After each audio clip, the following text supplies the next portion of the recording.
at a time when you are so very busy. স্বাধীনতার প্রথম ঘোষক হিসেবে বিএনপির প্রতিষ্ঠাতা চেয়ারম্যান জিয়াউর রহমানের নাম থাকায় সব প্রকাশনা বাজেয়াপ্ত করতে সরকারকে নির্দেশ দিয়েছিলেন তৎকালীন বিচারপতি এবিএম খায়রুল হক ও বিচারপতি মমতাজ উদ্দিন আহমেদের নেতৃত্বাধীন হাইকোর্ট বেঞ্চ।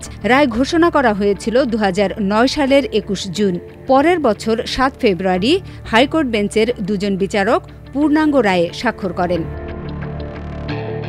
2009 সালের জুনে হাইকোর্টের রায়ের পরপরই সরকার মুক্তিযুদ্ধের দলিল তৃতীয় খণ্ড প্রত্যাহার এবং তা বিক্রি বন্ধের উদ্যোগ নেওয়া হয়। 2010 সালের 7 ফেব্রুয়ারি পূর্ণাঙ্গ রায় প্রকাশের পরদিন 8 ফেব্রুয়ারি সেটার অনুলিপি হাইকোর্টের সংশ্লিষ্ট শাখায় পাঠানো হয়।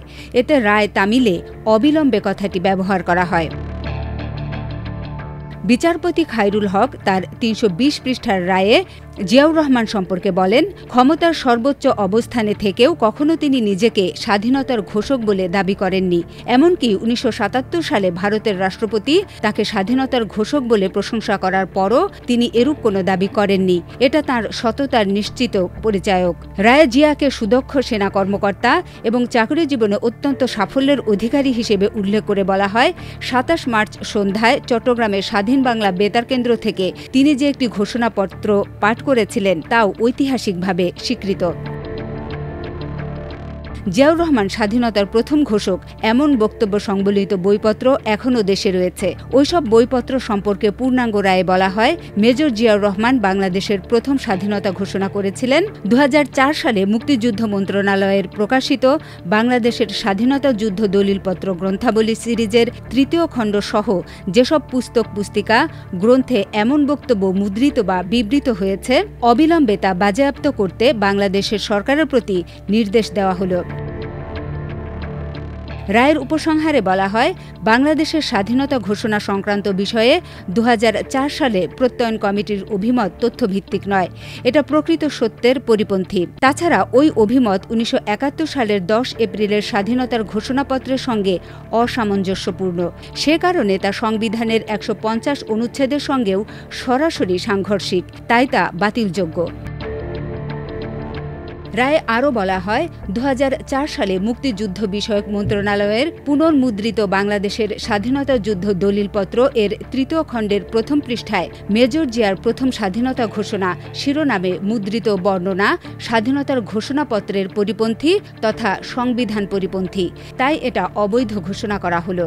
তাছাড়া ওই তৃতীয় খণ্ডের প্রথম পৃষ্ঠার পাদটিকায় 1971 এর 26 মার্চ জিয়াউর রহমান 8ম ইস্ট বেঙ্গল রেজিমেন্টের ব্যাটালিয়ন অফিসার, জেসিও এবং জওয়ানদের একত্রিত করে স্বাধীনতার ঘোষণা দেন ইত্যাদি বক্তব্যও সংবিধান পরিপন্থী বলে তা অবৈধ ঘোষণা করা হলো।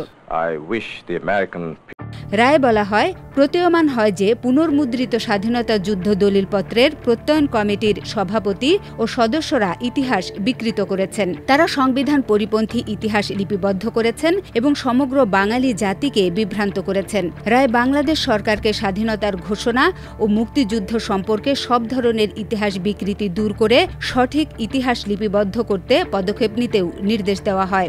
রায় ঘোষণার পর 2009 সালের 24 জুন হাইকোর্টের ওই বেঞ্চ আদালত অবমাননার দায়ে অধ্যাপক ডক্টর এমাজউদ্দিন আহমেদের বিরুদ্ধে রুল জারি করেন। তিনি সহ প্রত্যয়ন কমিটির 6 জন সদস্য একই দিনে প্রচারিত এক বিবৃতিতে তথ্য বিকৃতির অভিযোগ অস্বীকার করেন।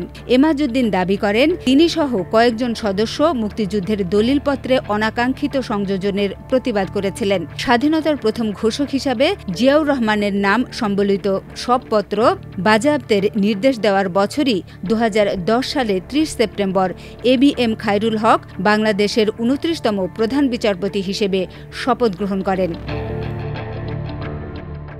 মাল্টিমিডিয়া ডেস্ক, আমার দেশ।